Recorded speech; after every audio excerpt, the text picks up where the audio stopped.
René Salin, Pierre Palatin et Nenad Zambas. Ce n'étaient pas des anges. Et quand ils sont tombés pour le casse du Crédit Agricole de Thonon-les-Bains, ils avaient déjà de beaux casiers, surtout Salin. On l'appelle Jésus dans le milieu. Une vie ponctuée de braquages et de séjours en prison, un bagou à la Belmondo, une gueule digne d'un film de Melville, un voyou à l'ancienne. Pour autant, ces trois-là sont-ils des tueurs de flics? Ce hold-up sanglant, Salin, Palatin et Zambas l'ont toujours nié et leurs avocats n'ont pas manqué d'arguments. Un alibi, une fenêtre trop étroite pour les épaules carrées de leurs clients, pas de preuve ADN. Mais pour les policiers, leur compte était bon. Des années plus tard, Salin, Palatin et Zambas crient toujours à l'erreur judiciaire.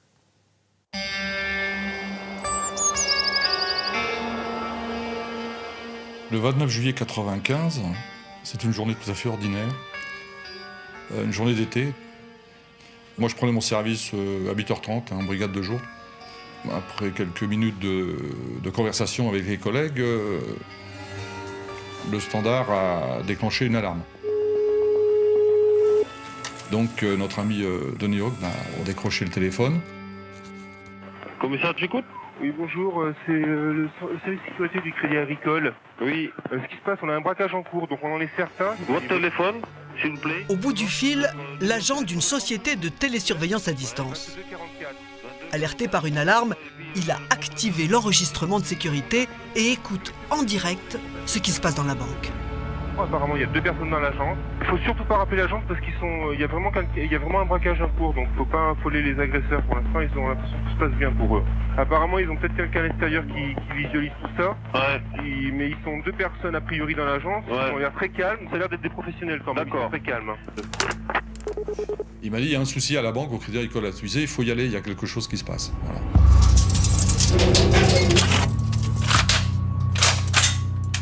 J'ai pris tout le matériel nécessaire.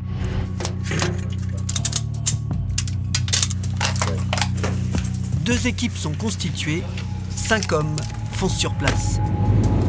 Immédiatement, moi, je me suis dirigé avec l'inspecteur Albert en civil dans une voiture banalisée pour faire une reconnaissance discrète. On a fait le tour de la banque, on n'a rien vu de spécial, la vie était tout à fait ordinaire pour un samedi matin à 8h30. Et c'est la raison pour laquelle j'ai annoncé par ma radio qu'il n'y avait aucun problème au niveau de l'agence, nous ne voyons rien de particulier. Oui, j'écoute. On est face à la banque on voit rien du tout pour l'instant. Les transmissions n'étaient pas très bonnes. L'opérateur qui était resté au commissariat m'a simplement dit faites attention, ils savent que vous êtes là. Est-ce que le véhicule de vos collègues serait pas sur la droite par rapport à l'agence? Je viens d'entendre dire sur la droite il y a quelqu'un. Donc je sais pas s'ils ont repéré le véhicule parce que. Attendez, je vais leur dire. Ouais. Los 1, Los 4, vous êtes repérés par les 2 suspects. Repérés par les 2 suspects, ok.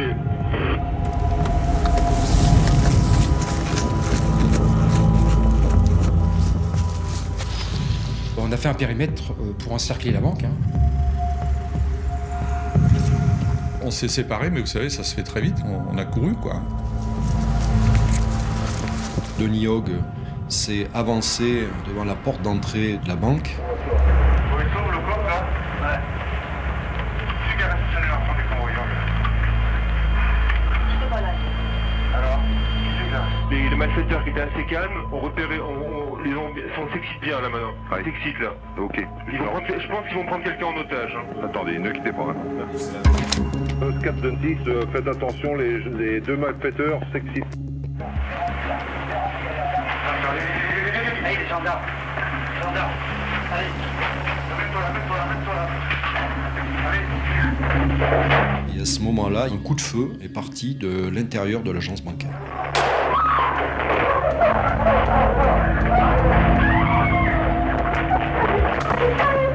J'ai sorti mon arme de service et j'ai fait feu. Eric Albert a répliqué avec son arme. Moi, j'ai pas eu le temps. Je suis planqué. Aussitôt après, j'ai entendu une rafale.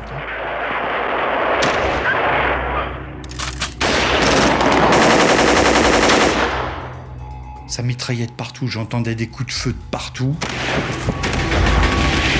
Je sentais par contre des balles qui m'arrivaient par derrière.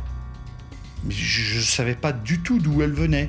Et je les sentais passer entre mes jambes. Je sentais même la chaleur.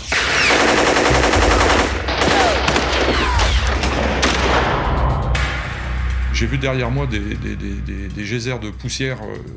Voilà, j'ai entendu du bruit, des souffles et tout. Et aussitôt j'ai été touché. J'ai fait un bond d'1 mètre, je suis tombé au sol. Je sentais plus rien du tout. J'ai vu que ma jambe était à 90 degrés, elle était complètement explosée. J'ai voulu regarder, et à ce moment-là, il y a un impact, une balle qui est passée dans mon arcade sourcilière, qui est passée à travers le carreau de ma lunette. Ça m'a replaqué au sol et je suis tombé dans les pommes. J'ai senti une douleur au niveau du genou. Je commençais à être plus ou moins évanoui, je perdais du sang. J'ai commencé à ouvrir le feu parce que je voyais à travers la baie vitrée 2 individus qui sortaient de l'agence, qui étaient cagoulés.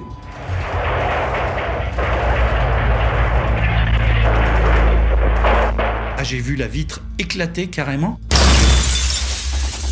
Ils ont surgi à travers cette vitre en la brisant. On serait cru dans un film, quoi, carrément.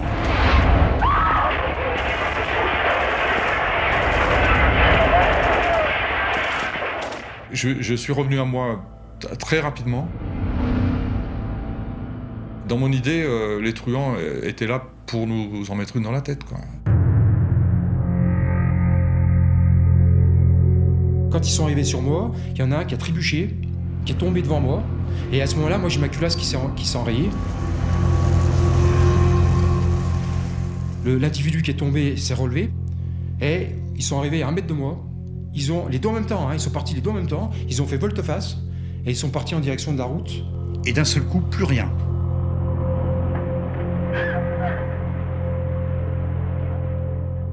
Là, j'ai regardé sur ma gauche et j'avais mon collègue Denis qui était allongé au sol, qui saignait. Je me suis vite précipité vers lui et je lui disais Denis, ça va, ça va Je lui disais parle-moi Denis, t'en vas pas, viens, reste. Mais il était touché trop sévèrement, quoi. Et dans un dernier râle, il a rendu l'âme dans mes bras, quoi.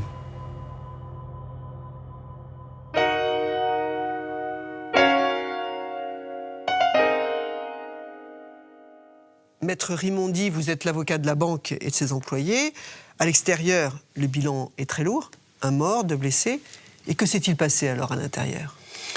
Lorsque les braqueurs ont repéré les lieux, ils sont entrés par une fenêtre qui donne accès aux toilettes de l'établissement. Une fois qu'ils ont été à l'intérieur, ils ont attendu que le premier salarié arrive.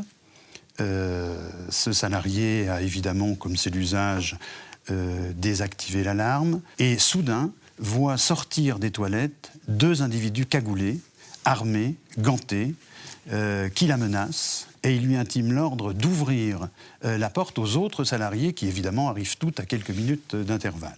Au total, combien vont arriver ? Alors, 6 salariés vont arriver, et bien entendu, puisque l'agence bancaire est ouverte, des clients vont arriver également. 2 clientes vont arriver, elles seront également neutralisées, menacées, elles seront attachées. Qu'est-ce qui se passe ? Que leur demandent les malfaiteurs ?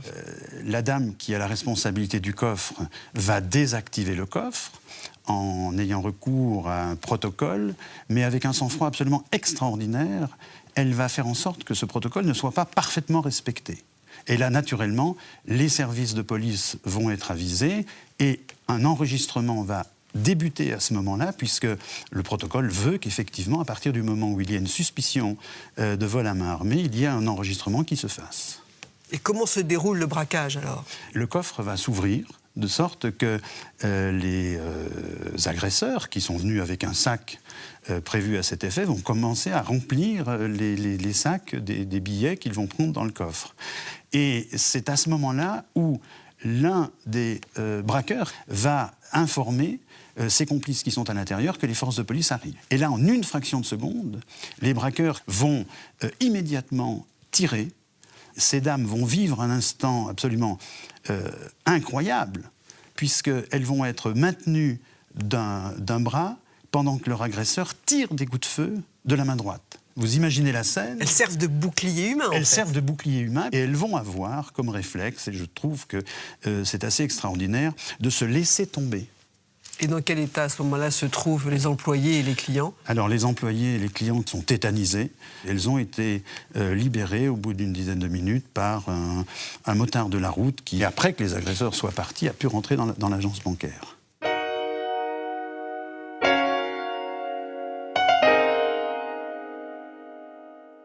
Jérôme Lazare, à l'époque, vous êtes juge d'instruction.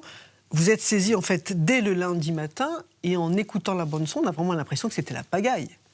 Que les policiers n'avaient pas du tout réalisé ce qui se passait, en fait. Alors, c'est sûr que c'était un peu la pagaille au moment où les faits se sont produits. Les policiers, dans une petite ville comme Thonon, 30 000 habitants, l'été, qui viennent comme ça sur un braquage, pensant qu'il s'agit certainement d'un petit gars du coin qui vient voler, n'imaginent pas qu'ils vont être accueillis aussi lourdement. Oui, mais l'agent de surveillance les a quand même prévenus qu'il y avait un troisième homme dehors, à l'extérieur de la banque. Je ne suis pas sûr que les policiers, je ne pense pas que les policiers savaient qu'il y avait un troisième homme à l'extérieur, puisqu'ils se sont fait surprendre. La preuve, c'est qu'ils ont été canardés dans le dos, en fait, et n'ont rien vu venir. La vidéosurveillance vous permet-elle d'avancer un peu plus? Alors non, parce que la vidéosurveillance n'a pas fonctionné. En revanche, on avait... Elle était en panne ce jour-là? Oui. Pas de cassette, en tout cas enregistrée. Donc le résultat, c'est qu'on n'a pas de chance. C'était une agence de crédit agricole plutôt tranquille, installée à la périphérie de Thonon-les-Bains. Et c'est sans doute pour cela que les trois malfaiteurs l'avaient choisi pour cible. Éric Albert et Michel Loiseau sont évacués. Dans l'ambulance, les deux policiers sont à peine conscients. J'ai pensé à ma femme. Ouais. Mais bon. La femme, les enfants, les parents. On se dit, on les reverra plus, quoi. C'est fini, quoi. Et puis, bon. Je me souviens que la radio de leur service criait dans les oreilles. Et j'ai entendu, à ce moment-là, qu'ils prévenaient le service des urgences de l'hôpital, qu'il y avait donc 2 blessés graves et un Delta Charlie Delta. Delta Charlie Delta, dans notre jargon, c'est une personne décédée. Et j'ai donc appris à ce moment-là que je venais de perdre un de mes collègues. Les deux policiers se remettent de leurs blessures, mais ils sont en état de choc et surtout très en colère. Pour moi, c'était une opération qui était montée comme une opération commando, avec des gens à l'intérieur et des gens à l'extérieur qui nous attendaient vraisemblablement avec de l'armement lourd, l'armement de guerre, et qui étaient là vraiment pour une opération commando. C'est une opération de guerre qui s'est passée. Une opération de guerre dans une petite ville de Haute-Savoie. Je venais de passer 20 ans de ma vie à Lyon, où là, il se passait beaucoup de choses. Je suis arrivé à Thonon en me disant, bon, bah, ici, ce sera une petite ville tranquille. Et à peine un an après, il se passait ça. J'ai été très surpris. Ce n'est pourtant pas la première fois que la région est le théâtre de violences contre les forces de l'ordre. C'est pas quelque chose d'isolé, en quelque sorte. Le contexte de l'année 95, c'est un contexte d'accroissement important des vols à main armée contre les banques, puisque alors que dans le reste de la France, enfin dans toute la France, le nombre des vols à main armée contre les banques était en diminution, 7%, 8%, je ne sais plus. Nous, de 94 à 95, on a eu 43% d'augmentation du nombre des vols à main armée dans les banques. Donc cette affaire, elle intervient dans ce contexte-là.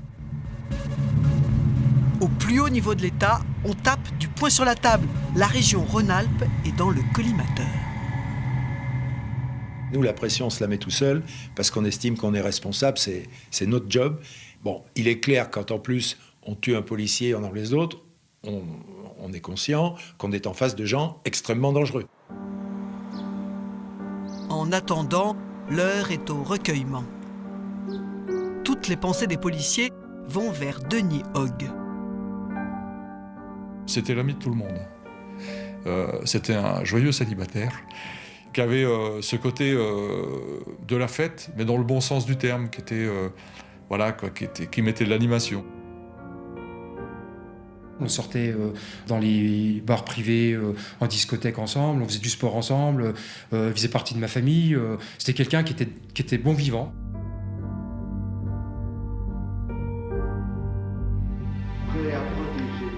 Pour Jean-Louis Debré, le ministre de l'Intérieur de l'époque, Denis Hogg est tombé en faisant son devoir. Il a payé de sa vie son dévouement. Sonnerie aux morts, minute de silence et marseillaise, la nation lui rend hommage. C'était émouvant, il y avait sa famille, il y avait... Ouais. Enfin, il y avait... Oui, plein de gens qui l'aimaient, qui l'appréciaient. Il était jeune, on venait... Quelques semaines avant, on venait de fêter ses 40 ans.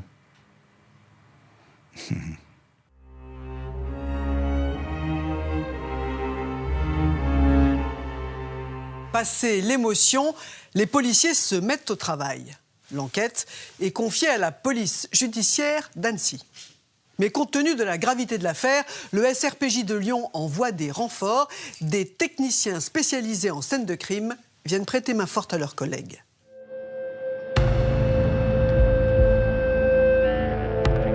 On va trouver des multitudes de douilles d'armes différentes. On va retrouver des ogives, c'est-à-dire des balles qui ont été tirées par différentes armes. Donc on va inventorier des armes qui viennent d'un fusil d'assaut. Des armes un peu plus petites, donc là ça vient d'un pistolet automatique. On va retrouver des impacts de balles sur des véhicules, également dans les maisons alentours. À l'intérieur de la banque, les braqueurs ont abandonné plein de choses. Dans un coin, un sac de sport. Le butin qu'ils n'ont pas eu le temps d'emporter. On va s'apercevoir qu'ils ont, à l'aide de coupe-boulon ou de scie, on ne sait pas encore, cisaillé 2 barreaux qui protégeaient donc les toilettes. C'est par ces toilettes que les malfaiteurs sont entrés, la seule pièce qui n'était pas protégée par une alarme. Tout était calculé. Les braqueurs ont pris soin de reposer les barreaux derrière eux avec du ruban adhésif de la même couleur. Pour nous, immédiatement, ce sont des gens qui sont, j'allais dire, des professionnels du banditisme. Ça rentre un petit peu dans ce qu'on appelle les casseurs-braqueurs. Casseurs-braqueurs, c'est-à-dire que ce sont des gens qui cassent, qui font une effraction pour pénétrer dans l'agence et qui attendent l'arrivée des employés de banque.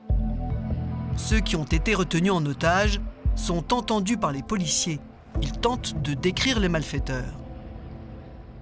Il y a 2 auteurs à l'intérieur. L'un mesure 1,75 m à peu près, l'autre est un peu plus petit. Et on nous dit qu'ils ont apparemment des gilets pare-balles, qu'ils ont des coupe-vents, qu'ils sont cagoulés, qu'ils sont gantés. Qu'ils sont armés chacun d'un pistolet automatique. On sait que ce sont des gens qui ont vaguement entre 20 et 35 ans.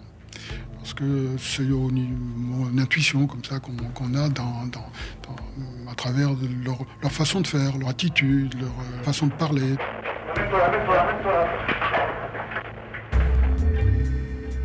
Dans la rue, les témoins de la fusillade ont vu 3 hommes s'enfuir à bord d'une Renault 21. Un automobiliste affirme, lui, qu'il y avait un chauffeur à bord. Il serait donc 4. Mais avant de s'engouffrer dans cette voiture, les braqueurs ont tenté de prendre en otage la conductrice d'une 405 qui a réussi à s'enfuir. Sur ce véhicule, on va retrouver des traces de sang, ainsi que des traces de sang sur des bouts de verre provenant de la baie vitrée qui venait d'exploser. On a comparé ces deux traces de sang, c'est le même individu qui a donc laissé ces traces de sang. Donc on sait qu'il y avait eu un blessé. D'autres témoins ont vu les braqueurs à visage découvert dans la rue quand ils ont enlevé leur cagoule.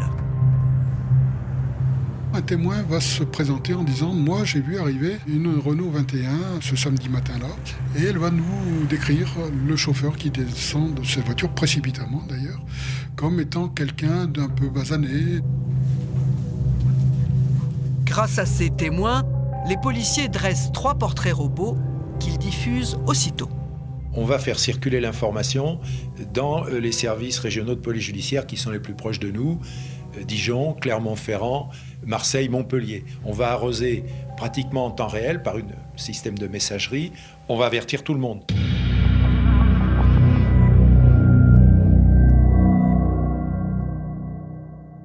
On recherche donc 3 ou 4 hommes, des gars armés et dangereux. L'un d'eux serait blessé. Le jour même, dans l'après-midi, une policière municipale retrouve à quelques kilomètres de Thonon la Renault 21 à bord de laquelle les braqueurs ont pris la fuite.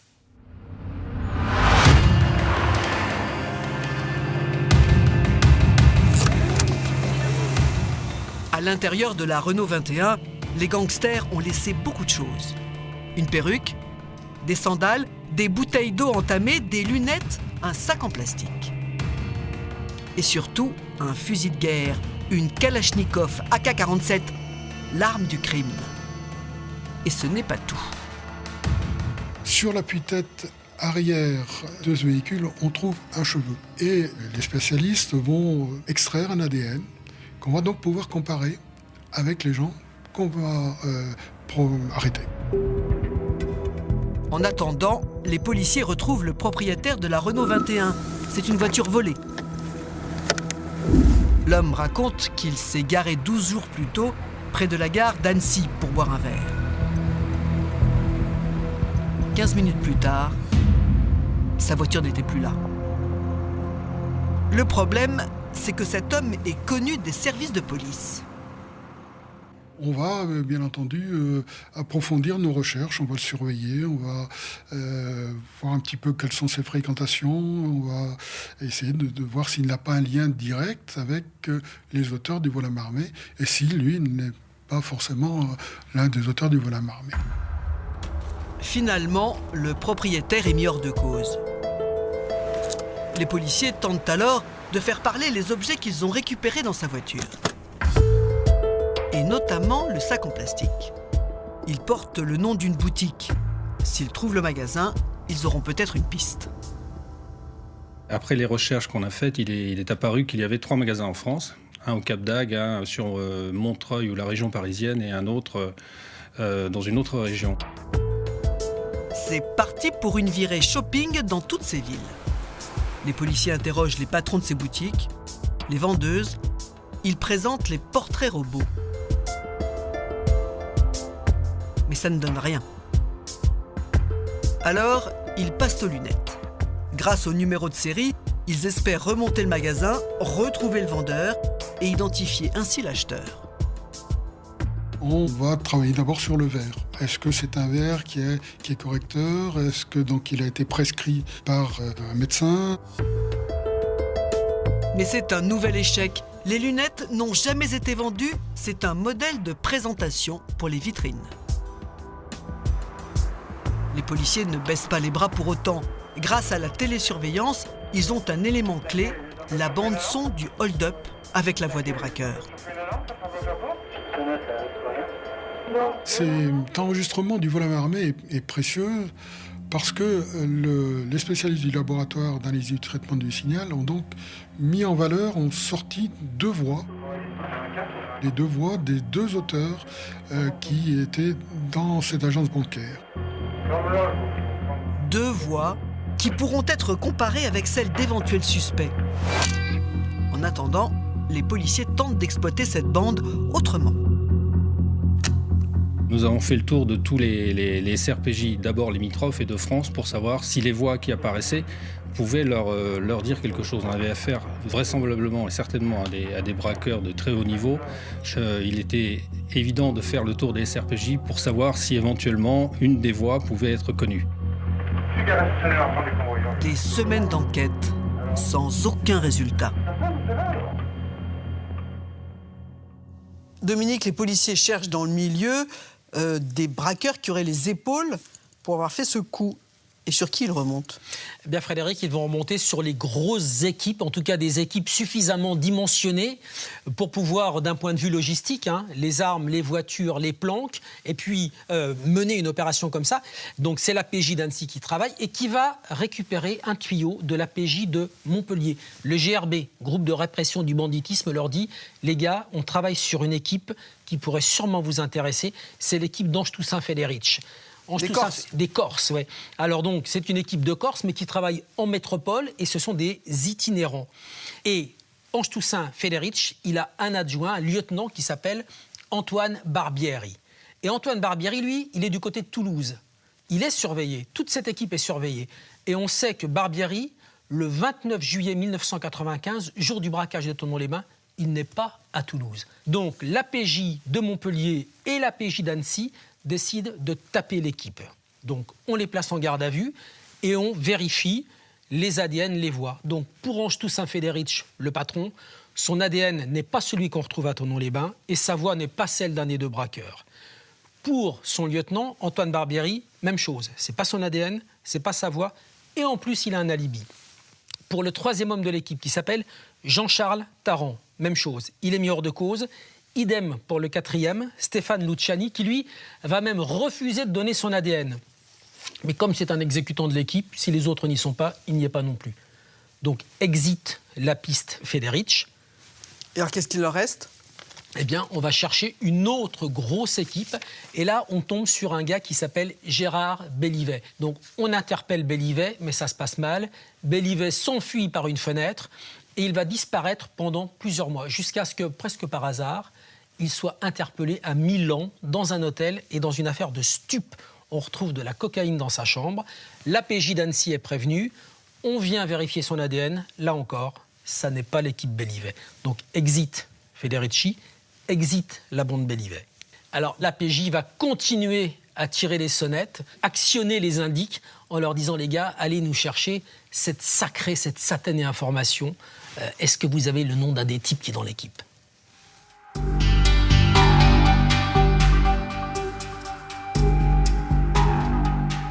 14 mois après le braquage de Thonon-les-Bains, quelqu'un parle enfin. Le 19 septembre 1996, l'OCRB, donc l'Office central du banditisme de Paris, nous contacte et nous indique avoir eu un tuyau sur un prénommé Jésus. Le renseignement porte sur un des 4 malfaiteurs, puisqu'on sait qu'ils sont 4. Par l'intermédiaire de nos fichiers, très rapidement, Jésus est apparu comme étant un nommé René Salin, extrêmement connu.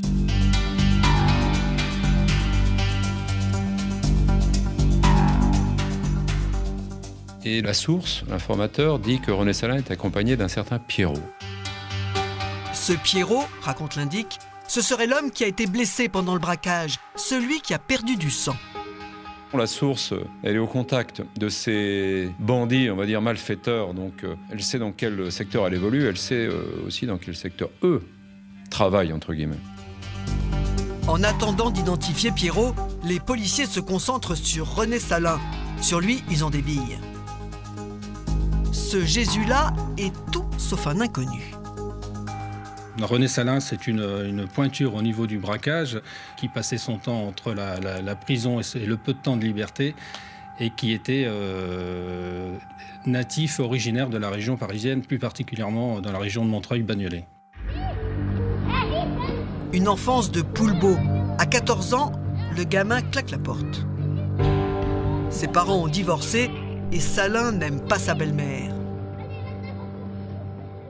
Depuis sa tendre enfance, il a été mis donc dans la zone. Disons qu'il a dans la zone, on ne rencontrait pas des futurs toubibs ou des choses comme ça. Salin grandit à l'école de la rue. Il dort dans des caves et vit de chapardage.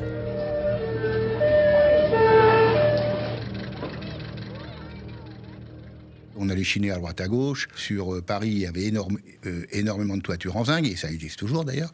Donc le zinc, on le rachetait directement aux couvreurs, qui eux, bon, mais ça leur faisait une gratte aussi, au lieu de le donner à leur patron sûrement. Ils nous le revendaient beaucoup moins cher, et nous, on le revendait à des ferrailleurs. Bon, des fois, quand le couvreur était sur le toit, qu'il y avait un petit stock de zinc, on le prenait, mais sans le payer. Voilà, on vivait un peu de ça. On était un peu des voleurs de poules aussi. Hein.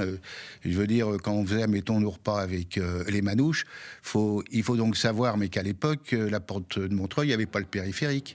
C'était terrain vague, et derrière, c'était vraiment la campagne. Il y avait les clapiers, il y avait les poulaillers, il y avait tout ça. Bon, de temps en temps, c'est vrai, on se servait, mais on parle des années 50. La première fois qu'il se retrouve en cabane, c'est en 60. René a 19 ans. Fini l'école de la rue, place à celle du crime. La suite, c'est l'engrenage. Jésus multiplie les hold-up entre deux séjours derrière les barreaux. À 55 ans, il a fait le tour de France des cours d'assises.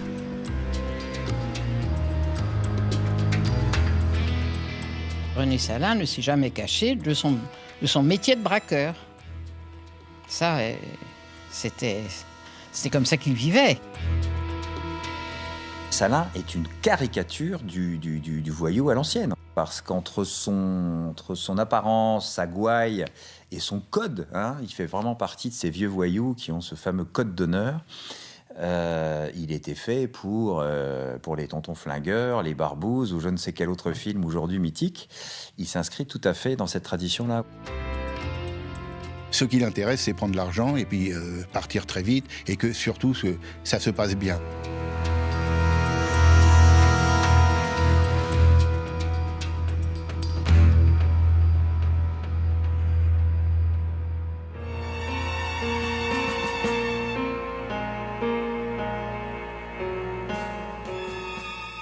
Monsieur le juge, les policiers viennent donc de recueillir un tuyau. René Salin, qu'on appelle Jésus dans le milieu. Et vous en pensez quoi de ce renseignement anonyme ? Je reçois l'information. Moi, en tant que juge d'instruction, j'aime pas beaucoup ça parce que forcément, les renseignements anonymes sont pas vraiment exploitables, sont pas des preuves. Mais évidemment, je suis intéressé. Et il a le profil, ce Jésus ? Alors évidemment, il a le profil parfait, hein, puisque René Salin, c'est un truand bien connu, qui a été condamné à de nombreuses reprises, une dizaine de fois, dont 5 fois pour vol à main armée, qui est connu pour commettre des braquages le samedi matin, et qui s'en prend à des crédits agricoles. Ce sont exactement les circonstances de l'affaire de Thonon-les-Bains. Et vous savez où il est à ce moment-là, ce Salin ? Eh ben, il est sorti, semble-t-il, de prison en mai 95. Et en fait, il est recherché par la section de recherche de gendarmerie d'Angers, dans le cadre d'une autre affaire suite à un vol à main armée à la Ferté-Bernard. C'était le 16 novembre 95, à Chéré, une petite commune de 2000 habitants, près de la Ferté-Bernard, dans la Sarthe.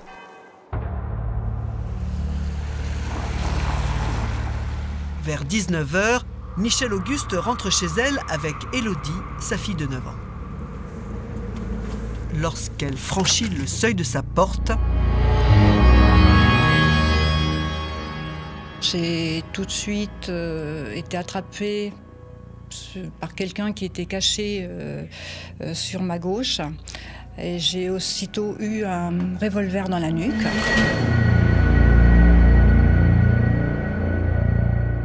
Après, j'ai été prise par quelqu'un qui m'a attrapée de l'autre côté, qui m'a mis la main sur la bouche. Là, j'ai vu mon mari qui était assis sur le fauteuil avec les mains qui étaient liées dans le dos. C'est ma fille que j'ai vue en premier. Je lui dis surtout, viens, n'aie pas peur. De tout va bien se passer. Nous avions en face de nous 3 hommes cagoulés et on était vraiment gardés de très près. Ils n'étaient jamais à plus d'1 mètre, donc c'était impossible de fuir. Et là, ces malfaiteurs nous ont dit qu'ils voulaient faire un hold-up dans la banque. Moi, aussitôt, je pensais qu'on allait repartir. Et finalement, mon mari me dit « Mais tu n'as pas compris, ils veulent passer la nuit avec nous. » Pour rassurer la petite, les braqueurs acceptent qu'elle regarde la télé. Je me suis assise sur le canapé, à côté de mon père, on l'a détaché. Après, il y avait les braqueurs qui discutaient surtout avec mes parents. Moi, on m'a mis un film pour me faire passer le temps, en fait, pour me changer un petit peu les idées et que je sois un petit peu plus détendue.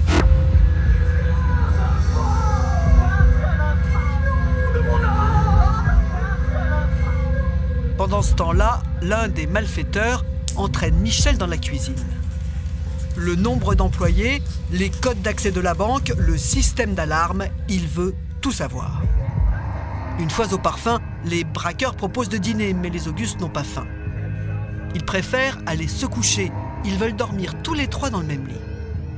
Les malfaiteurs acceptent, mais les mettent en garde.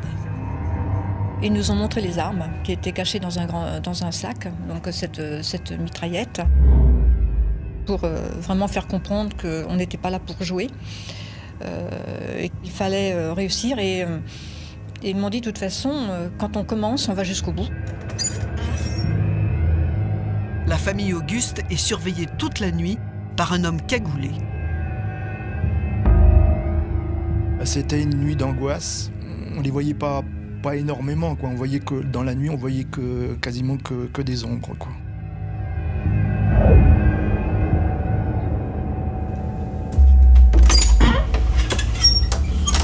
Au réveil, le matin, ce qui nous a surpris, c'est qu'ils n'étaient plus à ce moment-là cagoulés. Donc là, on a eu peur parce qu'on s'est dit, ils sont plus cagoulés, ils savent qu'on va les reconnaître. Après, on s'est aperçu qu'ils s'étaient grimés. Fond de teint, perruque, lunettes de soleil, difficile de distinguer leur visage. Après avoir bu un café et pris soin de laver leur tasse, les braqueurs sont prêts. Vers 7h25, ils embarquent Michel, son mari et sa fille. Direction la Ferté-Bernard, où se trouve la banque. Eux, à leur niveau, étaient beaucoup plus anxieux. Ils n'étaient plus aussi sereins et on sentait une certaine tension. Et là, parce qu'ils commençaient à passer à la phase supérieure,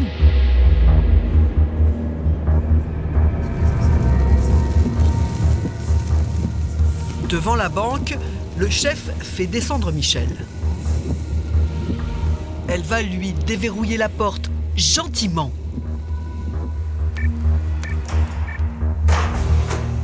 Une fois dedans, il donne le top à ses complices. Ils peuvent ramener les autres otages. Ils ont repéré les lieux, aussi à l'intérieur, arraché les fils de téléphone. Ils m'ont donné mon rôle, que je devais accueillir mes collègues, les rassurer pour qu'il n'y ait pas de panique. Mon père et moi, donc on va dans le petit bureau qui est à l'entrée. Donc mes parents ont négocié pour que je sois attachée en dernier dans la banque, pour pas que je n'ai trop peur ou quoi que ce soit. Et donc là, je m'assois à côté de mon père et on attend que les collègues arrivent au fur et à mesure. Une demi-heure plus tard, 8 employés sont déjà là. Parmi eux, Rémi Leroux. Quand j'ai vu l'individu avec ses lunettes noires, et puis l'autre derrière qui tenait sa mitraillette, je vous dis, style années 30. Bon, dans ce cas-là, on suit les consignes. Hein. J'entends, il y a le téléphone qui sonnait en permanence. Donc l'autre était un peu nerveux, là, celui qui nous surveillait, il allait, il venait et tout. Il demandait le téléphone, est-ce que ça va s'arrêter? Donc nous, on ne pouvait pas maîtriser puisqu'on était ficelés. Là. Disons que c'était tendu, quoi. Hein. Personne ne faisait le mariole dans le bureau. Hein. L'un des employés doit ouvrir le distributeur automatique de billets. Discrètement, il en profite pour activer une alarme à distance. Quelques minutes plus tard,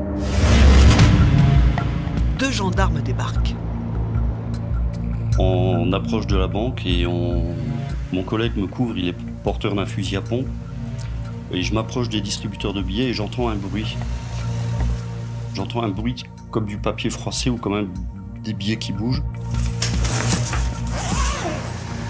Là, je suis retourné au véhicule. J'ai demandé à mes collègues de la brigade de téléphoner dans l'agence.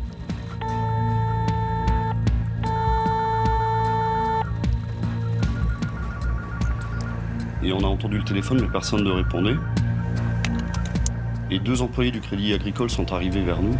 En venant de l'extérieur, en fait, ils venaient prendre leur service. On leur demande de nous ouvrir la porte sur le côté, une porte employée. J'entends la porte du bureau qui s'ouvre. Et en fait, c'était les gendarmes.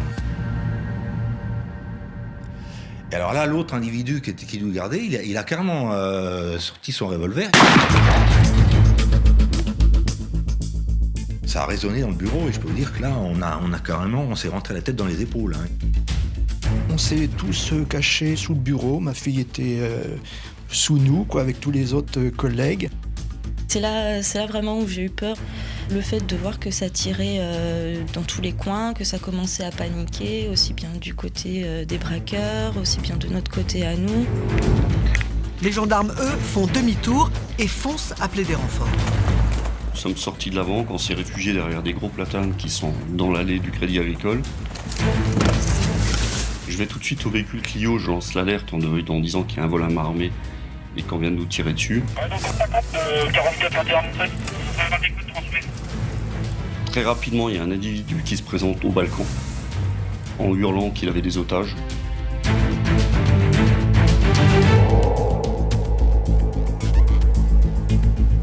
Et très rapidement, j'entends une première détonation forte.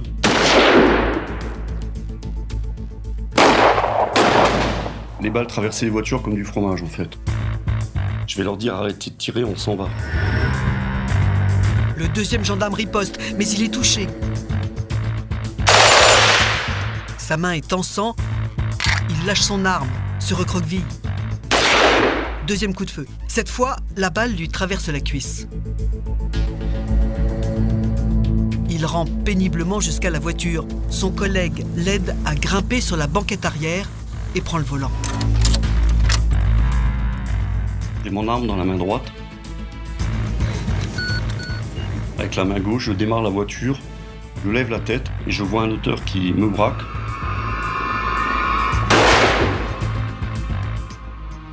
Je baisse la tête et là, je perds connaissance. Avant de s'écrouler, touché à la tête, le gendarme a enclenché la marche arrière et enfoncé l'accélérateur.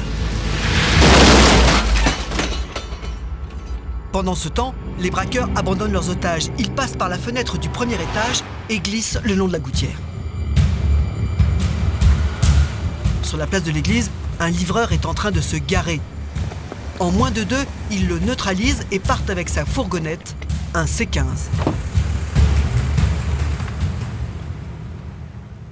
Bilan, 2 gendarmes blessés qui s'en tirent par miracle. Le butin, lui, s'élève à quelques 160 000 francs, environ 25 000 €, auxquels il faut ajouter 276 bons du trésor. Les gendarmes mettent le paquet pour retrouver les malfaiteurs. Des chiens, des hélicos, la chasse à l'homme commence.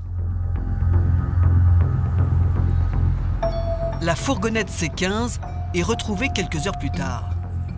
Dans leur fuite, les braqueurs ont oublié 2 ou 3 petites choses que les gendarmes vont tenter de faire parler, notamment des mégots de cigarettes. En attendant, ils interrogent les employés de la banque pour obtenir le signalement des malfaiteurs. Michel et son mari leur livrent un détail précieux sur le chef de la bande. Il avait des petits yeux gris acier ou bleu acier. Et donc on distinguait aussi une mèche qui dépassait de temps en temps, une mèche, on voyait que c'était quelqu'un qui était rouquin. De retour chez eux, les Augustes soufflent enfin. En remettant de l'ordre dans la maison, le mari s'aperçoit que sa veste de chasse a disparu. Il prévient les gendarmes qui enchaînent les vérifications. Nous savions qu'une stagiaire de cette banque avait, comment dirais-je, comment prendre l'expression, était un petit peu volage et qui, lors de ses sorties, se confiait, semble-t-il, aisément à qui voulait bien l'entendre.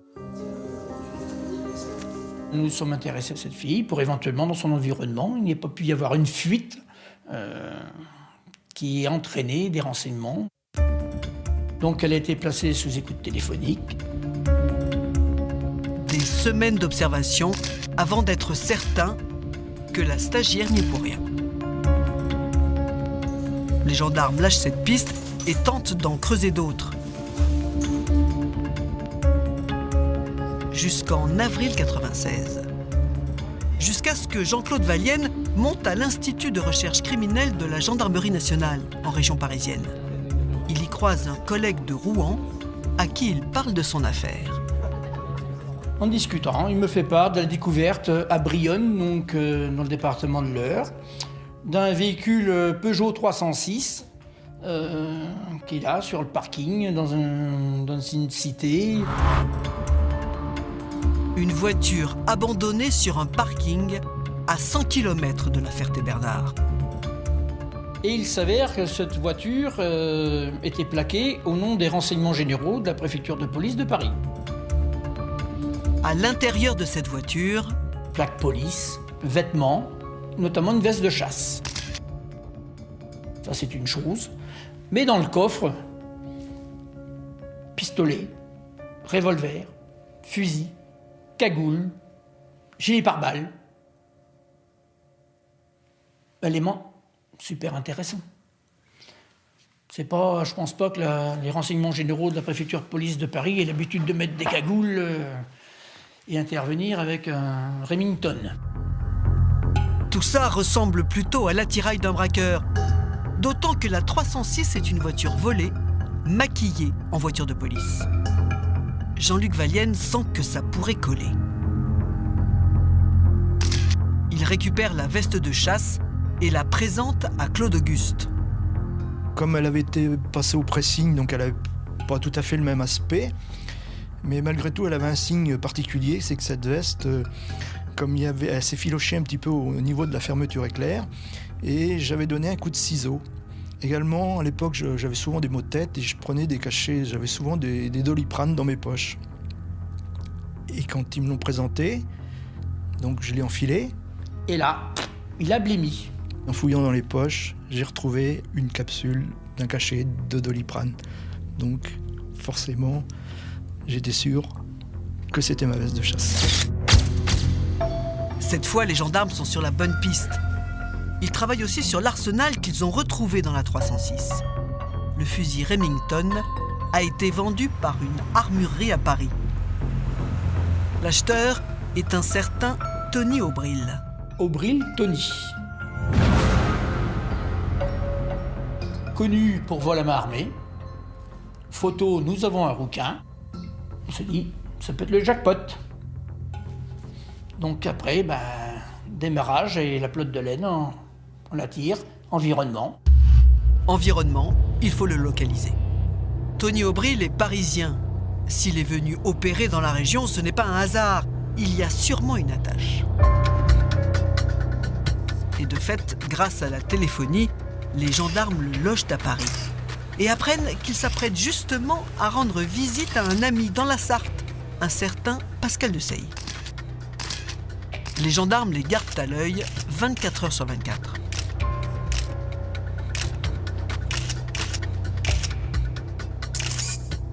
Le 28 mai, nous voyons ces garçons, à travers la vitre du logement et des rideaux, essayer gilet pare-balles, manipuler des armes, regarder des cartes routières.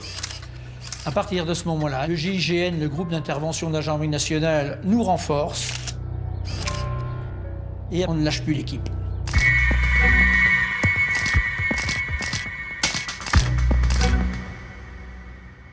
Manque de chance, Tony Aubril et Pascal de Sailly réussissent à fausser compagnie aux gendarmes. Et ils commettent plusieurs hold-up avant de se faire serrer. En garde à vue, le rouquin ne lâche rien sur le braquage de la Ferté-Bernard. Son copain de Sailly, en revanche, est beaucoup plus bavard. Pascal de Sailly l'admet, il a braqué plusieurs banques avec Tony Aubril. Mais pas celle de la Ferté-Bernard. La prise d'otages, les tirs sur les gendarmes, il n'y était pas.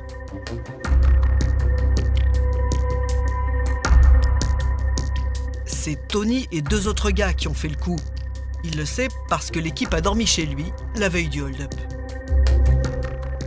Il nous parle d'un Jésus et nous parle du gros, JF ou Jeff.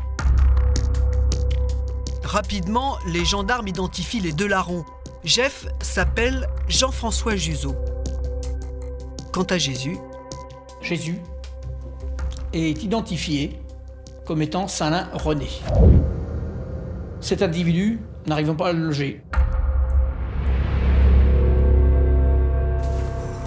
Les gendarmes en sont là quand ils reçoivent un coup de fil de leurs collègues de la police, ceux qui travaillent sur le braquage de Thonon.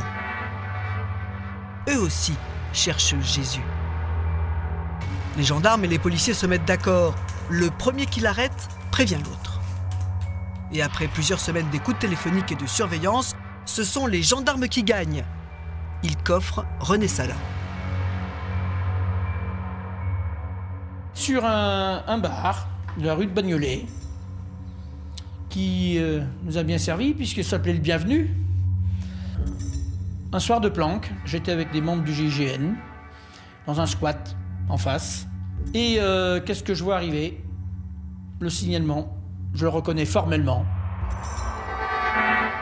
Et donc je vois ce fameux Jésus rentrer. Il embrasse le patron, donc une bonne connaissance. Prend un demi. Et il remonte dans son véhicule Citroën CX. Les gendarmes décident de laisser une équipe devant le bar. Salin a l'air d'être un ami de la maison. Il va sûrement revenir. Minuit et demi, toujours pas de Salin. 1 heure, toujours pas de Salin. Donc le commandant du GIGN décide de lever le dispositif et le remettre au lendemain. Nous nous séparons. C'est alors, pas envie de me coucher. Je retourne rue de Bagnolet et c'est alors que je remarque le véhicule Citroën CX de Salin. Et là, 2 heures du matin, je repréviens tout le monde. Il est là, faut faire vite, faut plus le lâcher.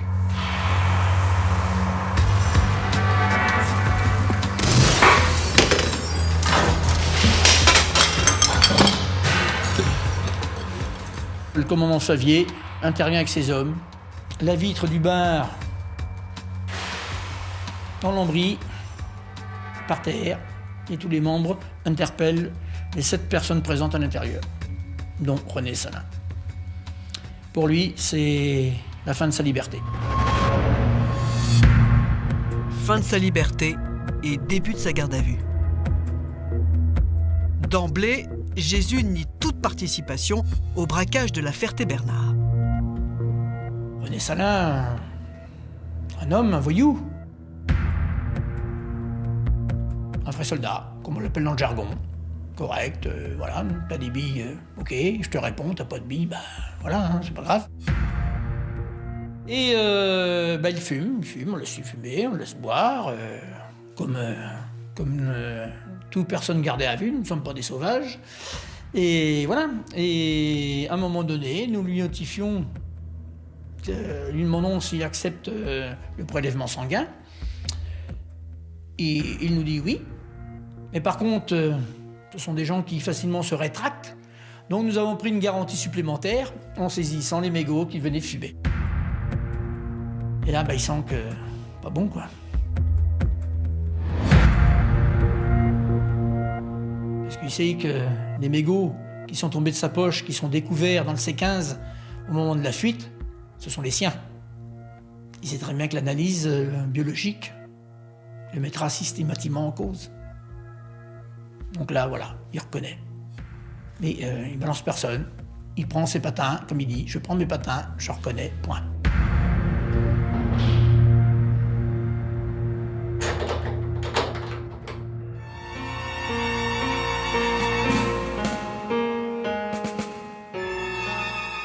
Monsieur le juge, René Salin vient d'avouer le braquage de la Ferté-Bernard. Il est incarcéré. Est-ce que vous en profitez pour aller l'interroger sur votre dossier de Thonon-les-Bains ? Alors, pas immédiatement, en fait, parce que nous n'avons pas beaucoup d'éléments le concernant, si ce n'est ce renseignement. Et à ce moment-là, nous sommes beaucoup plus intéressés par Pierrot. Donc vous avez réussi à identifier ce fameux Pierrot ? Oui, en faisant l'environnement de René Salin, les policiers apprennent qu'il a été incarcéré à la maison d'arrêt, à la centrale de Poissy, avec d'autres personnes, dont un certain Pierre Palatin. Les policiers le retrouvent simplement en consultant les fiches et on trouve aussi un carnet dans les affaires personnelles de René Salin en détention sur lequel est mentionné le nom et l'adresse de Pierre Palatin. Il y a 4 suspects pour le braquage de la Ferté-Bernard. Est-ce que ce sont les mêmes hommes qui ont commis le casse du Crédit Agricole de Thonon ? Parmi les 4, c'est sûr, bon, il y a René Salin, donc forcément lui est concerné.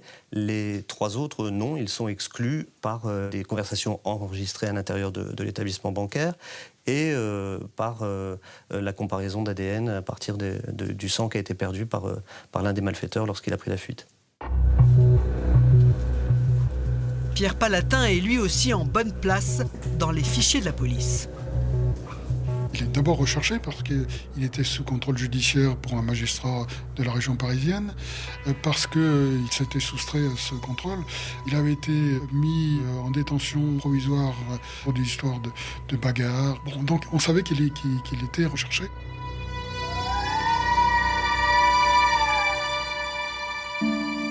Palatin est également fiché pour une affaire en Thaïlande, un trafic de stupes pour lequel il a pris 100 ans de prison.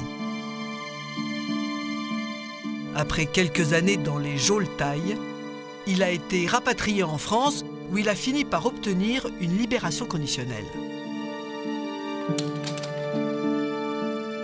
En fait, c'est un homme qui a eu plusieurs vies. C'est un homme qui a beaucoup voyagé, qui a beaucoup bougé, de par la profession de son papa, qui a été militaire et qui a été beaucoup muté. Pierre Palatin a vécu en Afrique, il parle plusieurs langues. C'est un garçon qui se dit technico-commercial. En fait, on s'aperçoit très vite qu'il vend une fois des armes, une fois quelques objets anciens, mais sans jamais beaucoup d'assiduité. C'est quelqu'un qui n'est pas très stable et qui vivote comme ça à droite et gauche. C'est pas le voyou d'envergure tel que Salin, mais c'est quand même quelqu'un qui peut être intéressant. Les policiers présentent la photo de Pierre Palatin à l'indic, celui qui leur avait donné le tuyau de Jésus et de Pierrot. Et il le reconnaît. Il est évident que Pierre Palatin devait se cacher quelque part. On avait vu qu'il avait une sœur sur la région parisienne, qu'il avait sa famille et ses parents sur Saujon, dans la région de Royan. Donc il a été décidé de procéder à des surveillances techniques, donc des écoutes téléphoniques sur les parents, parce que pour pouvoir déterminer où était Pierre Palatin. Et très rapidement, les surveillances téléphoniques ont permis de déterminer que Pierre Palatin ne se trouvait pas en France, se trouvait à l'étranger. Et il se trouvait dans la région de Faro, qui est le sud du Portugal, à Olao exactement.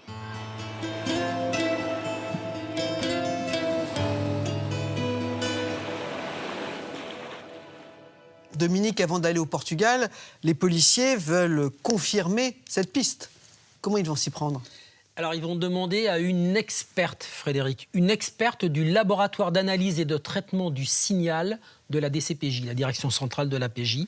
Elle est docteure en sciences physiques, elle s'appelle Daloul Wehbi. Elle va travailler à partir de 2 enregistrements. Un premier enregistrement de la voix de Pierre Palatin capté sur une écoute téléphonique alors qu'il appelle son père.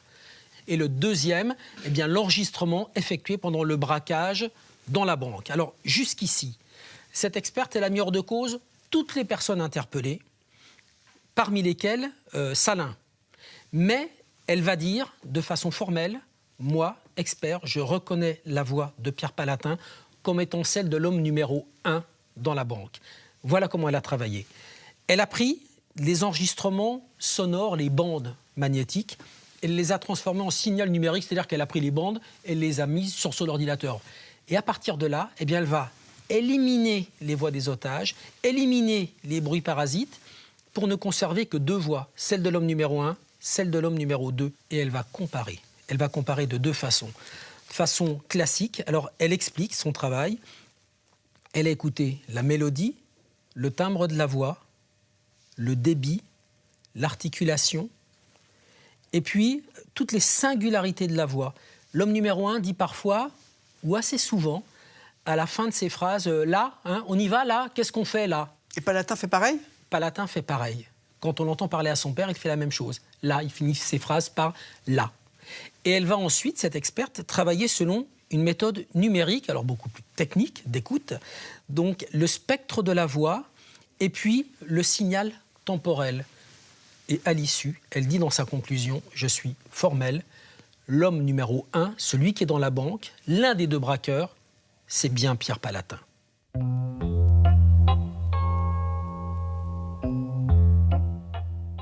Monsieur le juge, maintenant que vous êtes sûr que c'est la voix de Palatin sur la bande-son, est-ce que vous allez l'interpeller au Portugal? Alors, au départ, moi, j'envoie 2 policiers le surveiller au Portugal. Et assez rapidement, on apprend qu'il est de retour pour les fêtes de fin d'année à Saujon, près de Royan, chez ses parents. Et c'est à ce moment-là qu'on décide de procéder à son interpellation. Et que dit-il en garde à vue? Il dit que, courant juillet de 1995, il est avec Salin au Portugal. Et il nie formellement toute implication dans cette affaire de vol à main armée. 2 mois plus tard, vous entendez René Salin. Est-ce qu'il est plus bavard, lui? Non, il dit la même chose, avec cette phrase curieuse, dont je me souviens encore très bien, c'est si Pierrot Palatin plonge, je plonge. Que disent-ils à propos de leur emploi du temps pendant cette période? Ils disent qu'ils sont allés au Portugal en passant par Saujon, à côté de Royan, chez les parents de Pierre Palatin, et qu'à cette occasion, ils avaient joué au casino.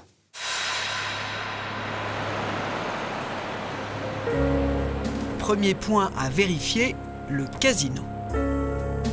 Les policiers veulent savoir à quelle date Salin et Palatin s'y sont rendus. Ils retrouvent la trace de leur passage dans la nuit du 15 juillet. Palatin y est revenu seul le lendemain soir et 2 semaines plus tard. Dans la nuit du 30 au 31 juillet 1995, il apparaissait qu'il avait joué au casino de Royan aux alentours de 3h, 3h30 du matin, ce qui correspond à peu près à une grosse trentaine d'heures après le vol à main armée qui avait été commis le 29 juillet à 8h, 8h30 du matin. Ça veut dire que le 29 juillet à 8h du matin, ils peuvent être à Thonon, sans aucun problème, puisqu'il y a plus de 24 heures qui séparent ces deux faits. Dans la foulée, les enquêteurs se rendent au Portugal. On va demander à son ami qui est au Portugal s'il se souvient de l'arrivée de Salin et de Palatin. Ce monsieur nous a indiqué que le 5 août, en fin d'après-midi, il a vu arriver une 505 conduite par Pierre Palatin. Il nous a indiqué que le 5 août au soir, Pierre Palatin et René Salin, qui étaient 2 grands fêtards, sont allés dans une boîte de nuit qui se trouvait à la limite frontière espagnole et où ils avaient leurs habitudes et ils sont allés jouer. Le 5 août, soit 1 semaine après le braquage. Et manifestement, ils sont allés là pour se retrancher. Et ce qu'on a également appris en faisant ces investigations, c'est que Jésus, donc René Salin, s'est éteint les cheveux en noir. Alors pourquoi? Puisque c'était la seule fois apparemment qu'il se teignait les cheveux en noir, parce qu'il avait les cheveux poivre et sel. Donc c'était un élément intéressant aussi, peut-être parce qu'il voulait changer de physionomie, etc. Pour les policiers, Salin et Palatin ont menti, leur alibi ne tient pas. Ils sont mis tous les 2 en examen, mais il reste 1 voire 2 gangsters dans la nature. C'est là que les policiers ont un nouveau tuyau. On a la surprise d'être appelé par la brigade de répression du banditisme de Lyon qui nous indique qu'à la suite d'un vol à main armée qui avait été commis à Villeurbanne, 3 individus avaient abandonné une cagoule à l'intérieur du véhicule. La police scientifique, en faisant les recherches dans la cagoule, se sont rendus compte qu'il y avait différents cheveux. Dont ceux de Pierre Palatin et d'un certain Nenad Zambas. Intéressant. Intéressant parce que ce Nenad Zambas est un gars réputé dans le milieu lyonnais. Un fournisseur d'armes déjà fiché. Il y avait un petit peu de tout. De l'automatique, le plus petit, au AK-47. J'avais mes contacts de l'ex-Yougoslavie qui acheminaient ça jusqu'en France. Moi, ils arrivaient entre mes mains et après, je vendais à l'offre et à la demande. En garde à vue, Nenad Zambas jure qu'il n'est pas monté sur ce braquage. Cet été-là, il a fourni des armes, d'accord. Mais à un intermédiaire, il ne sait pas à qui ni à quoi elles ont servi. Et quand on lui demande ce que fait son cheveu avec celui de Palatin dans une cagoule, il a une explication. Il indique qu'effectivement, il est possible que lui, quand il prête ou qu'il vend des cagoules, qu'il vend ce genre de produits à des équipes, il les essaye avant. Donc il indique qu'il est possible qu'il ait essayé cette cagoule. Pourquoi pas? Le problème pour Zambas, c'est qu'on a aussi retrouvé un de ses cheveux dans la Renault 21 de Thonon. Et ils m'ont dit, on a des éléments contre toi, on a retrouvé ton cheveu dans la R21. Et ils m'ont dit, dans l'affaire concernant Lyon, on retrouve le cheveu de Palatin dans une cagoule avec ton cheveu.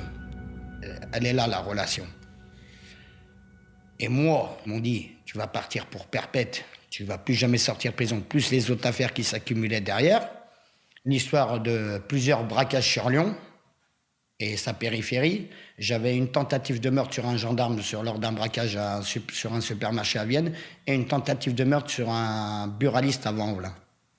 En fin de compte, ils m'ont un petit peu travaillé au corps et j'ai craqué totalement. Et j'ai dit, j'ai fourni la Kalachnikov à Palatin, qui est venu me voir à Lyon avec cette fameuse R21. Je suis monté dedans et je lui ai fourni toute la logistique, que ce soit les CZ, les Kalash et les pare-balles. Voilà.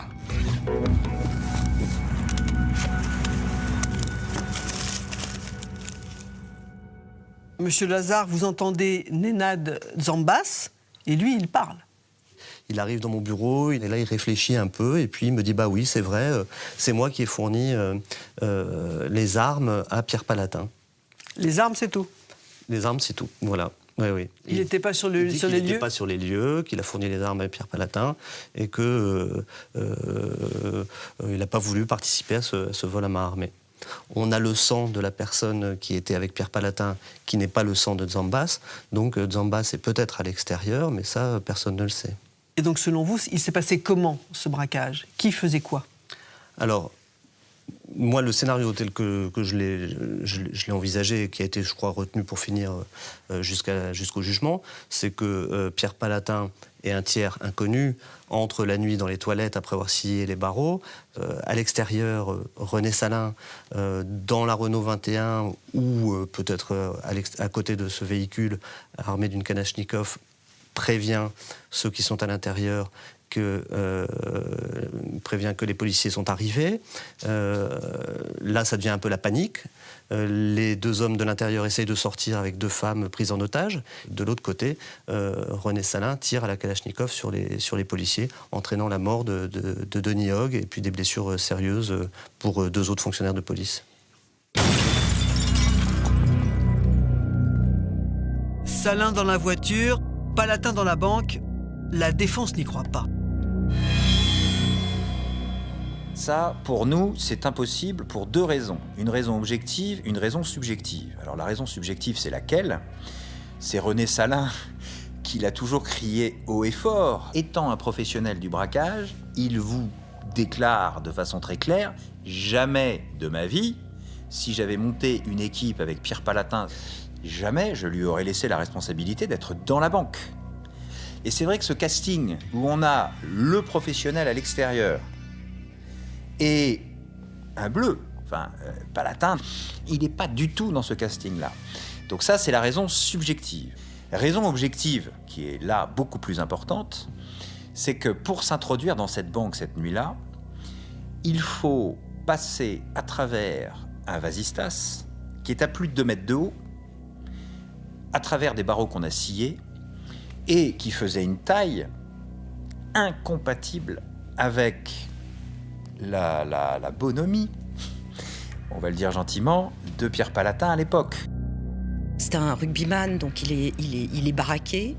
Et on voudrait, dans cette affaire, qu'il soit passé par une petite lucarne dont le gabarit est ridiculement petit par rapport à la stature de Pierre. Donc ça, c'est complètement fou. Si les policiers sont sûrs que Palatin était dans la banque, c'est parce que sa voix a été identifiée sur la bande-son. Allez, les gendarmes. Allez, mets-toi là. Les avocats demandent donc une contre-expertise.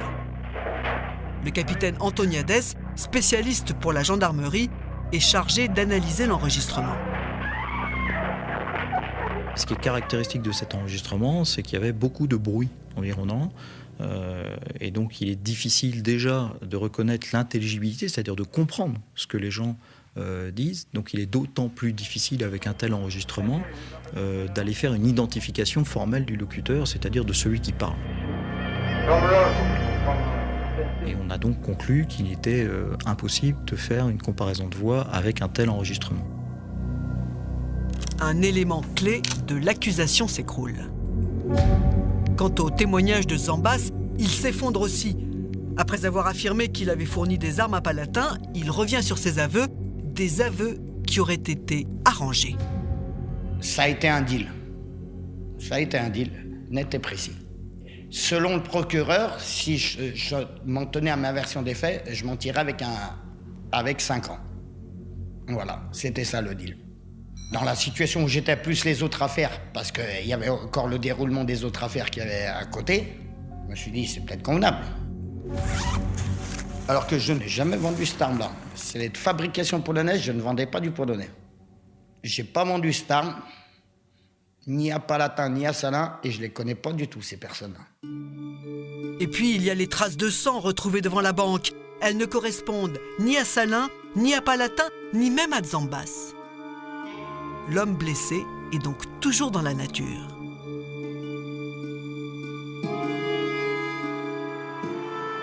Et les avocats de la défense vont encore plus loin. C'est toute l'équipe qui n'est pas la bonne.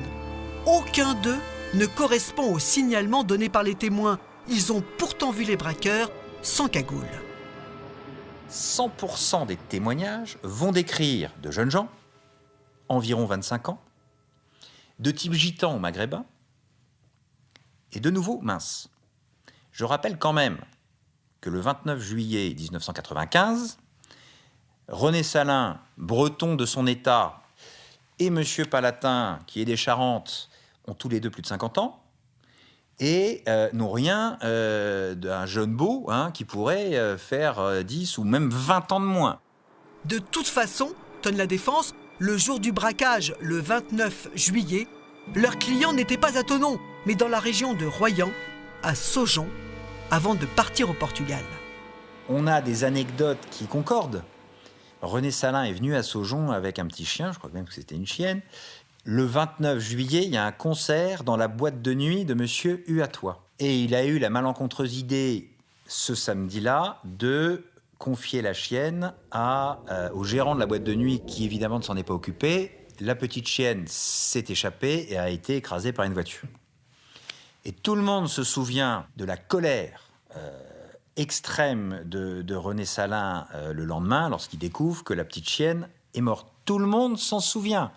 Donc ils font le lien entre le concert, le méchoui, la fête, et la mort de ce petit chien qui signe la présence de René Salin sur place, dans leur mémoire. Et là, il va se passer quelque chose d'incroyable. En 20 ans de carrière, je ne l'ai jamais vu.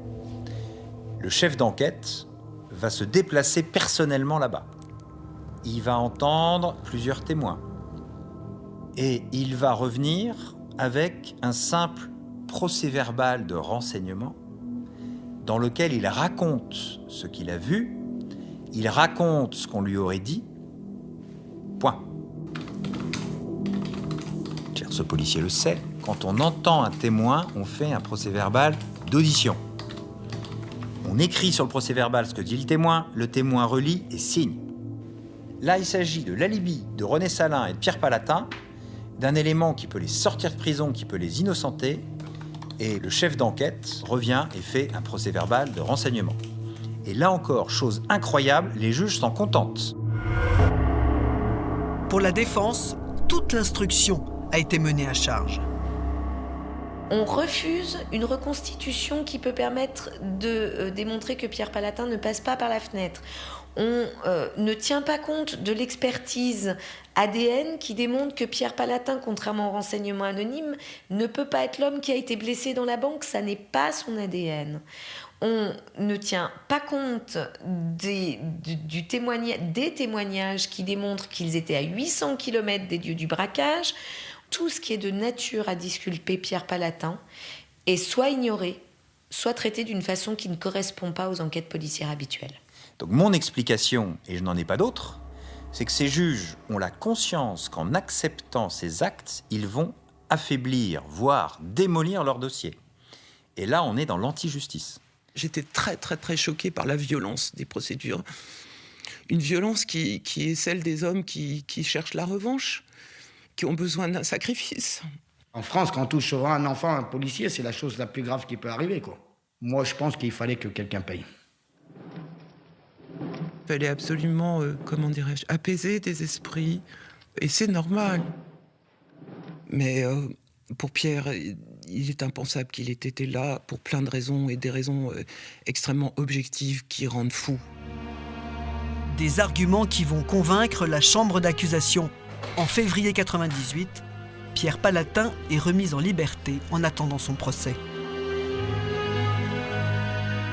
Pour René Salin, c'est une autre histoire.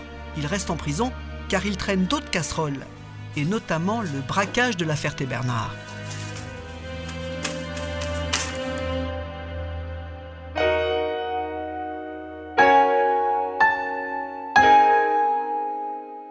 Henri Leclerc, vous êtes l'un des avocats de René Salin.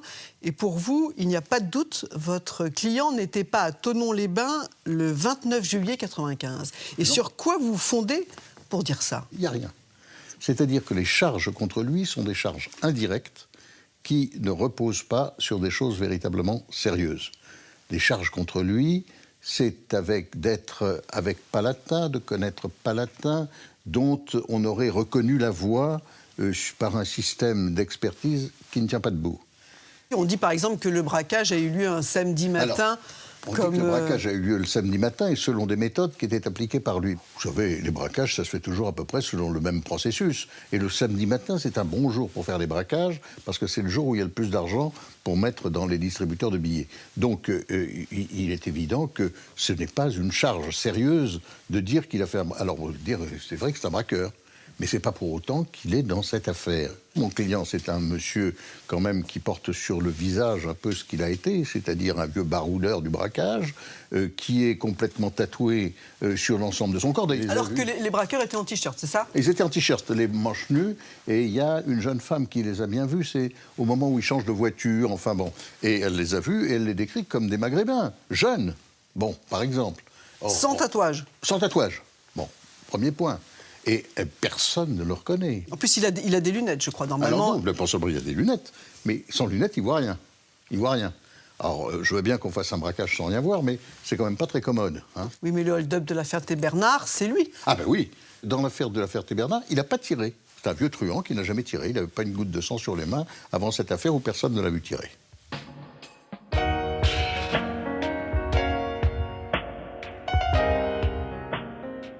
Salin a pas mal de comptes à régler avec la justice. Le 13 mai 1999, il est condamné à 12 ans de prison pour des braquages en Bretagne. Le 25 février 2000, il comparaît devant la cour d'assises de la Sarthe pour le braquage de la Ferté-Bernard et 2 autres hold-up. Il prend 15 ans, ses 3 complices entre 12 et 25. Mais ce n'est pas fini. Jésus est aussi renvoyé devant la cour d'assises d'Annecy pour le braquage de Thonon-les-Bains, le meurtre de Denis Hogg, le policier, et la tentative de meurtre sur ses collègues.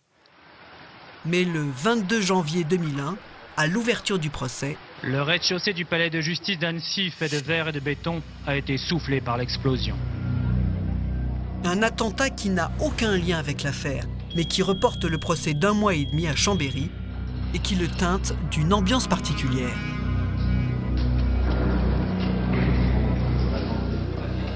On sentait une salle très hostile.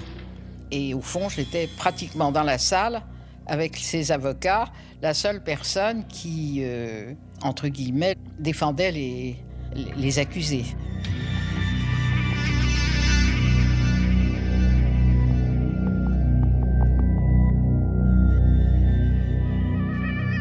Pierre Palatin, René Salin et Nenad Zambas le martèlent. Ils sont innocents. On leur fait un coup de vis, car la justice a horreur du vide. Ils ont essayé d'expliquer qu'ils n'avaient rien à voir avec ce procès. Alors René, au procès, c'est le naturel, avec notamment une tendance à la familiarité. Il n'hésitait pas notamment à apostropher l'avocat général en le tutoyant. Il l'appelait procureur, avec sa voix de stentor. Procureur, et il le tutoyait.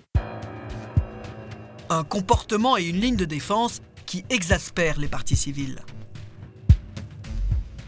On ne comprenait pas, malgré les éléments recueillis, qu'ils ne puissent pas reconnaître, avouer et peut-être demander le pardon des victimes. À aucun moment, ils n'ont fait preuve de compassion envers les victimes. Des parties civiles qui vont revivre en direct la fusillade. La cour diffuse la bande-son du hold-up.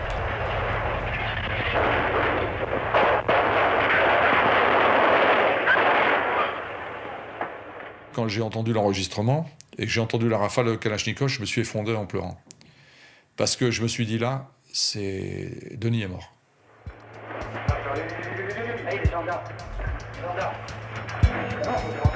Reste à se pencher sur l'aspect technique. Les avocats de la défense appellent en renfort des spécialistes indépendants qui affirment que l'expertise vocale n'est pas une science exacte. Ils exhortent la Cour à ne pas tenir compte de l'analyse qui conclut que Pierre Palatin est l'un des deux hommes dans la banque. Ils ont été d'une clarté parfaite, statistiques à l'appui, expérience personnelle à l'appui. Ils ont dit à la cour d'assises qu'on ne pouvait pas se fier à une comparaison de voix. La défense semble marquer des points. Dans la foulée, les témoins de Saujon viennent à la barre. Parmi eux, un couple de cafetiers, témoins de la mort de la petite chienne de René Salin, le 29 juillet. Tous ces gens ont dit à la barre, ils étaient là le dernier week-end de juillet, on s'en souvient très bien, et ils ont donné des raisons très précises pour lesquelles ils s'en souviennent, c'est pas rien, et ils ont dit quelque chose de gravissime. Nous l'avons dit à l'époque aux policiers. Ces gens-là disaient qu'on n'était presque pas venus. Après, j'ai donc remis les choses en place assez vertement, en expliquant que nous, on ne se déplaçait pas comme ça pour demander des renseignements anodins, mais que ces réponses n'apportant rien et que pour ne pas les déranger, on n'avait pas jugé utile de consigner tout ça sur procès-verbal et que, quoi qu'il en soit, ils étaient en train de faire un faux témoignage. On les a vraiment, ce qu'on appelle, envoyés promener. Et ça, j'ai été vraiment désolée pour eux. J'ai vu cette femme à la sortie, elle pleurait comme une madeleine en dire qu'on a fait 1500 km pour se faire traiter comme ça. Si on avait su, on ne serait jamais venu. On voyait bien, on avait le sentiment, tout du moins, qu'il s'agissait de témoins sortis du chapeau par les avocats et qui étaient là uniquement pour influencer les jurés. Des jurés qui ne se sont pas laissés influencer. Le 23 mars 2001, après 5h15 de délibéré,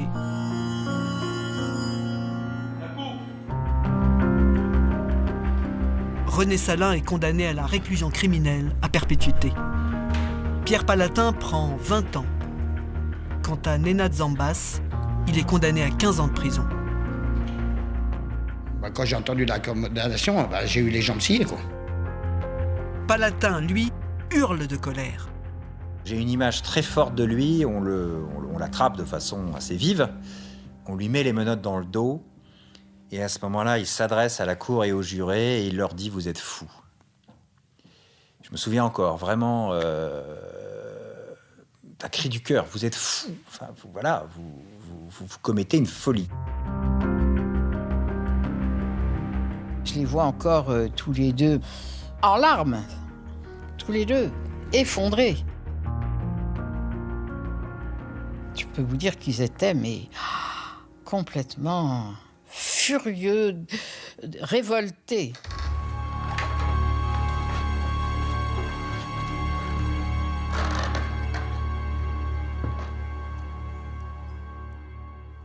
Maître Leclerc, vous faites appel. Le deuxième procès a eu lieu en mars 2002. Est-ce que cette fois-ci, les jurés vous suivent? L'impression que j'ai eue, c'est que cet homme était quasiment condamné d'avance. Alors, je ne veux pas dire que les magistrats étaient déterminés à le condamner, mais ils étaient convaincus. Et sur des gens préconvaincus, c'était extrêmement difficile parce que nous avions l'impression que nous défendions un voyou et que donc dans ces conditions-là, nous disions que des mensonges. Ce qui était choquant pour lui et pour nous. Et voilà. Et qu'est-ce qui s'est passé alors? Ils ont eu combien? Ils ont été condamnés. Lui, il a été condamné à perpétuité. Et les autres étaient condamnés à 20 ans pour Palatin, à 15 ans, je crois, pour Gambas. C'était des peines très lourdes et on ne nous avait pas entendus. Et vous avez un dernier recours possible aujourd'hui ou pas? C'est-à-dire qu'en principe, il n'y en a plus. La Cour de cassation a rejeté le pourvoi parce qu'elle a estimé qu'il n'y avait pas d'erreur de forme. Moi, je pensais qu'il y en avait, mais il n'y en avait pas. La Cour européenne des droits de l'homme a déclaré notre demande irrecevable pour des raisons assez confuses. Pour faire un recours en révision, il vous faut un élément nouveau. Est-ce que vous en possédez un? Eh bien, il y a cette lettre anonyme qui est arrivée après les faits, après le jugement de la Cour d'assises de Lyon, entre les mains du parquet général. Cet élément nouveau, cette lettre dénoncerait des personnes qui auraient en réalité été les auteurs de ce vol à main armée et de cet assassinat. Et comment pourrait-elle être confortée, cette lettre? Elle pourrait être confortée, par exemple, il y a un point qui est très important, c'est l'ADN. Nous avons une tache de sang d'un ADN qui n'appartient à aucune des personnes condamnées, et pourtant il n'était que 3. C'est-à-dire que là, il y a vraiment un problème. Il y a donc une autre personne à la place d'un des 3. Là, ça, c'est quelque chose d'assez étonnant. Eh bien, la confrontation de l'ADN des personnes dénoncées avec cet ADN pourrait être un élément nouveau. Vous attendez une réponse? Oui, enfin, on attend que tout cela évolue. Et je souhaite que tout le monde se rende compte que même un vieux voyou, ayant commis beaucoup d'actes répréhensibles, a droit à ce que son innocence soit respectée quand il l'est, et pas être condamné pour une chose qu'il n'a pas faite.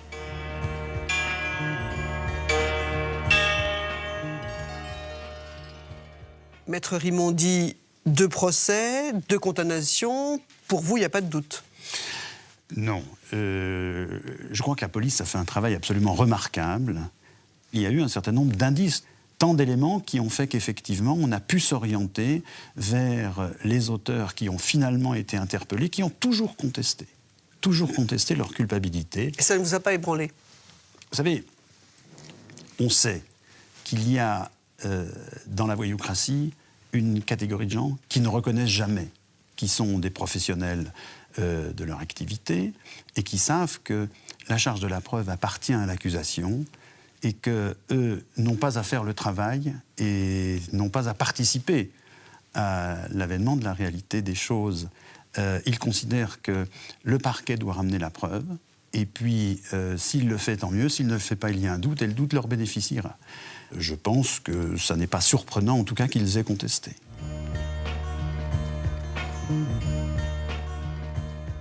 Pour la police, cette affaire reste un cas d'école. L'enregistrement réalisé lors du hold-up sanglant de Thonon-les-Bains est toujours étudié. On le fait écouter aux jeunes recrues avant qu'elles ne partent sur le terrain pour qu'elles n'oublient jamais les risques qu'elles courent en intervention.